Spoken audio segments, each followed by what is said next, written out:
Maraming tao nag-aabang tonight guys for the fireworks in Ayala Center Mall, Cebu City, SINULOG 2026. A lot of people, you look. Daming tao guys, parang mga, ano sila guys, parang mga langgam. So, sobrang dami. Yan, oh, wala nang space dyan. Sa road na yan, wala nang space. So, yan, start na ng fireworks. Dito kami sa taas. So, kitang-kita namin yung fireworks. Super nice yung mga fireworks guys. Ang firework nag-start siya ng 9 PM. So, bali 10 minutes po yung fireworks dito. So, iba't ibang kulay ng mga fireworks. Sobrang daming tao din doon sa baba. Last time wala tong building dito sa harap namin. Pero ngayon, mayroon na siya. So, hindi na siya lahat makita. Yan. Kita nyo yun sa baba. Sobrang dami. Ito na po yung pinali guys ng fireworks. Yan, dami na nila. Super nice. So, ano na to siya guys, patapos na siya. Ito po, yan. Kasi 10 minutes lang to. Fireworks! So, yeah, super nice. Iba't ibang kulay.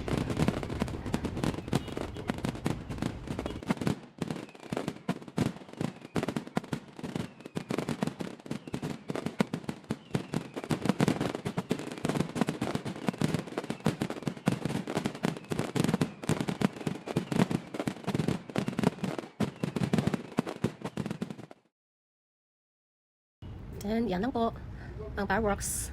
And then ito na po yung after ng fireworks guys, yung mga tao, they are going home na. So yan, sobrang gulo.